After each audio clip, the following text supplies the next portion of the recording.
गर्म माहौल है, आप क्या बोलना चाहेंगे कि इस बार दीदी हमारी फिर से सत्ते में आ जाएंगी? आपको क्या लगता है? देखिए, गर्मा गर्म कोई माहौल नहीं है, माहौल ठंडा ही माहौल है, क्या गर्मा गर्म, कुछ गर्मा गर्म नहीं है। देखिए, ये पार्ट ऑफ डेमोक्रेसी है। जी बिल्कुल, पार्ट ऑफ डेमोक्रेसी में हर 5 साल माहौल में बहुत गर्म है, सभी का मुझे यही सुनने को मिल रहा है कि माहौल अभी गर्म है।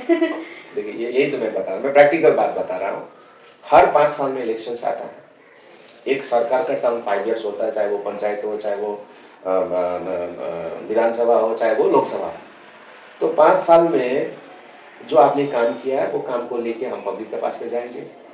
जनता जनार्दन है, जनता ही तय करेगा। आज जो बोल रहा है कि माहौल गर्म है, ये तो हम लोग को 29 दिसंबर से एसआईआर का नाम में लाइन में लगा, तो गर्म तो वहां पे है।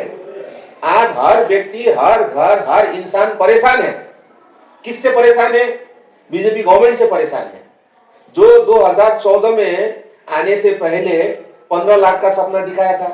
आज 15 पैसे मिला है? दिखाया था तो यूट्यूब में खोजे। मोदी जी, होम मिनिस्टर, गृह मंत्री बोला है कि हमारा सरकार बनेगा, हम स्विस बैंक से काला धन लाएंगे, गरीब को बांटेंगे, 15 लाख रुपए आ रहा इंसान का खाता में घुसाएगा। 15 लाख का सपना दिखाया और हम लोग 1500 दे रहे हैं। हम लोग कोई सपना दिखाते नहीं, हमारा सरकार सपना नहीं दिखाता, जो बोलता है वो करता। जितना दे पाएंगे उतना ही बोलते हैं। अगर नहीं देना है तो हम ज्यादा भी बोल देंगे, क्योंकि हमको तो देना ही नहीं है। उनको 15 लाख नहीं देना था, वो 15 लाख बोल दिए। अब हमको 1500 देना है, हमारा सरकार 1500 बोल रहा है, क्योंकि उतने ही दे पाएंगे। जो नहीं दे पाएंगे वो नहीं बोलेंगे, जो बोलती है वो करती है। देखिए, इससे माहौल गर्म 2021 का चुनाव में था। उस समय ऐसा माहौल दिखाया गया था कि बंगाल में अब परिवर्तन होने वाला है, दीदी हारने जा रही है, बीजेपी सरकार। क्या हुआ? इलेक्शन का रिजल्ट हुआ, पिछले बार से भी ज्यादा सीट लेके पश्चिम बंगाल में ममता जी ने सरकार बनाया। अब इस बार भी ऐसा होगा, क्योंकि सर इस बार भी खेला होगा। खेला तो होगा ही, खेला होगा। हमारा पॉलिटिकल स्लोगन है। सर ये स्लोगन किसने बनाया, थोड़ा इसके बारे में बात करिए। ये हमारा जो अभी आईटी सेल का जो हमारा राज्य का इंचार्ज है देवांशु, उनका ये उन्होंने ये लिखा था। ये काफी एग्रेसिव दिखाता है। नहीं, इसको समझना चाहिए। खेला होबे का मतलब क्या है कि सेंस अलग ले लेते हैं लोग। खेला होबे, खेला होबे का मतलब देखिए, अगर कोई क्रिकेट खेल रहा है तो जो खेलने वाला तो जीतने के लिए खेलेगा। तो हम लोग खेल रहे हैं तो हम लोग जीतने के लिए खेल रहे हैं। खेला तो होबे, खेला होगा ही। और ऐसा खेला होगा कि विपक्ष कहीं पे भी नहीं टिक पाएगा। मैं आपको एक बात बोल रहा था, एसआईआर का नाम करके आज चाय बागान वासियों को इतना परेशान किया गया, क्या ये करना जायज था? एक तरफ आप बोलते हैं कि चाय बागान का हमारा 200 साल का इतिहास है, हमारा पूर्वज 200 साल से चाय बागान में रह रहा है, हा? और एक तरफ बोलते हैं कि हम बांग्लादेशी रोहिंग्या को हम लोग बाहर निकालेंगे। और लाइन में एसआईआर से असहमति का बात नहीं है, एसआईआर का जो प्रोसेस है उससे असहमति का बात है। ये एसआईआर ये काम करने के लिए लगभग 1 साल चाहिए और ये काम 2-3 महीना के अंदर खत्म करना पड़ा। आप तो वीडियो ऑफिस किए होंगे, इतना भीड़। जो देश का नागरिक है, जिन्होंने वोट देके नगरकटा से अपना पूनम भेड़ा को एमएलए बनाया, जिनका वोट से प्रधानमंत्री नरेंद्र मोदी जी प्रधानमंत्री बना, अब वो कह रहे हैं कि ये वोट क्या अवैध है, इसका चेक करना चाहिए।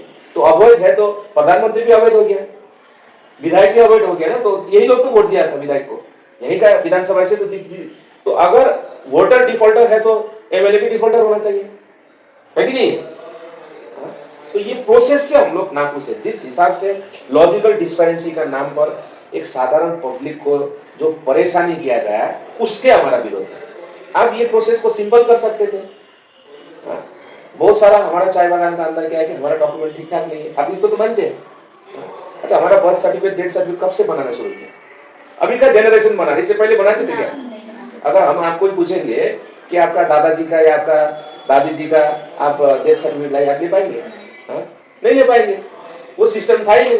मेरा खुद का जन्म घर में हुआ, मेरा माँ हॉस्पिटल में, मैं जन्म पैदा नहीं हुआ, मेरा खुद का हॉस्पिटल ले जाने वाला system, birth certificate, death certificate वाला, ये चाहिए क्षेत्र में अभी भी रिसेंटली 15-20 साल पहले से शुरू हुआ। एसआईआर का नाम पर आदमी को इतना परेशान किया गया है, जो देश का नागरिक है। इसका मतलब यहाँ पे एक एक बूथ में 150, 200, 250 आदमी को हियरिंग में बुलाया गया है। तो मैं आपका माध्यम से बीजेपी वालों को पूछना चाहता हूँ, इलेक्शन कमीशन को पूछना चाहता हूँ, तो हम लोग क्या विदेश ये बांग्लादेशी है? हम लोग रोहिंग्या है? हाँ? आप इतना माइंड में लगा रहे हैं, आपका काम नहीं है। आप डिमोनिटाइजेशन का समय में भी अपना पैसा बैंक से निकालने के लिए हम लोग को लाइन में लगना पड़ा। अभी फिर एसआर का नाम पे लाइन में लगना पड़ा। केवल आप लाइन में ही लगाएंगे हम लोग को, पब्लिक को? इसका जवाब देगा, इसका जवाब पब्लिक देगा। हम लोग क्या देंगे? जनता ही देगा बीजेपी को जवाब, क्योंकि जिस हिसाब से हमारा भी लाइन लग रहा है, लेकिन हमारा लाइन आदमी कुछ पाने के लिए लग रहा है। अभी युवा साथी का लाइन कैंप चल रहा है, क्या 1500 पाने के लिए, उनका लाइन लगा रहा है क्या करने के लिए? नाम काटने के लिए। बंगाल में इस बार दीदी फिर से आएंगी? 110%। विपक्ष को आप क्या बोलना चाहेंगे? विपक्ष के लिए हमारा एक गाना है, कुछ तो लोग कहेंगे, लोगों का काम है कहना, छोड़ो ये फालतू बातें से हमें क्या लेना। तो विपक्ष तो बोलेंगे, अपना कुछ ना कुछ तो बात बोलेंगे, उनका भी काम है, उनका दुकान है, दुकान तो चलाना ही पड़ेगा, वो दुकान चलाएंगे। लेकिन हमारा दीदी का सरकार, मुख्यमंत्री का सरकार, मामाटी मानुष का सरकार, ममता बनर्जी का सरकार आज जिस हिसाब से सोशल वेलफेयर स्कीम्स लेके आया है, महिलाओं को, युवाओं को, ज्योति को, चाय बागान वासियों को जमीन का अधिकार देने का काम, पट्टा का काम, घर का पैसा देने का काम, चाय बागान के अंदर हॉस्पिटल लाने का काम, एम्बुलेंस का काम, ये जो शुरू किया है, ठीक है। डेवलपमेंट एक धारावाहिक प्रक्रिया होता है, आपको समझना पड़ेगा, जनता को भी समझना पड़ेगा। उन्नयन क्या है? एक डेवलपमेंट एक प्रोसेस है। नहीं तो आज देश आजाद हुआ 75 साल का बाद में भी प्रत्येक प्रधानमंत्री लाल किला में बैठ के क्या भाषण देता है? हम देश से गरीबी दूर करेंगे, ये तो भाषण होता है। 75 साल पहले भी क्या था? ये भाषण था। इसका मतलब क्या है कि देश को तरक्की करना, डेवलपमेंट करना, ये एक रेगुलर प्रोसेस है। अगर आपका एक काम बनता है तो आप कल चुपचाप बैठेंगे, आपको दूसरा काम चाहिए, आपको वो हो जाता है, आपको तीसरा काम चाहिए। लेकिन जिस हिसाब से सरकार ने काम किया पश्चिम बंगाल में, ऐसा काम विगत कई साल में कभी भी कोई भी सरकार नहीं किया। फिर भी विपक्ष का काम बोली थे, उनका काम गाना गाना, वो तो गाएंगे। यहाँ पे कभी भी ऐसा दल जो हमारे बीच में विभाजन लेके आता है, हमारे बीच में अशांति लेके आता है, हमारा साधारण पब्लिक को परेशान करता है, लाइन में लगाता है, नाम काटता है, आदिवासियों का, गोरखाओं का, जिनका पूर्वज का एक बड़ा इतिहास यहाँ पे, उनको परेशान करने का काम करता है, ऐसा सरकार कभी भी यहाँ पे नहीं है। जब आप सरकार चुनेंगे, आप लोग हाट बाजार में, हम लोग का तो चाय बागान में हाट का कंसेप्ट है ना, हाट लगता है कभी रविवार कभी शनिवार। आप लोग जब हाट बाजार में हाट करने के लिए जाते हैं तो आप लोग टमाटर लेते हैं ना, आलू लेते हैं ना, तो टमाटर क्या करते हैं आप लोग? जो दुकानदार आपको ऐसे टमाटर दे देता आप ले लेते हैं? नहीं। टमाटर आप क्या करते हैं? चुनाव करते हैं, चुन के आप टमाटर लेते हैं। एक टमाटर चाहे 40 रुपए केजी का हो, 50 रुपए केजी हो, या आलू आप लेते हैं, एक टमाटर भी आप क्या करते हैं? उसको पकड़ के आप चुन के, गीला है ना, टाइट है ना, लाल है ना, ये है, देख के आप खरीदते हैं। तो आपका भविष्य बनाने वाला सरकार को भी आपको सोच के समझ के चुनना पड़ेगा। जो सरकार आपको दे रहा है, जो सरकार आपका पेट में अन्न दे रहा है, जो सरकार आपको सहयोग कर रहा है, जो सरकार आपका पीछे में सुख दुख में साथ दे रहा है, आप उसको चुनेंगे। ये केवल हवाई बात, बड़ी बड़ी बात, बड़ा देश का बात, महान बात, ज्ञान से कुछ होने वाला नहीं है, आपको प्रैक्टिकल होना पड़ेगा। इसलिए सरकार चुनने का समय में भी आप सोच के समझ के सरकार चुनिएगा। मेरा इतना ही सबसे अपील है।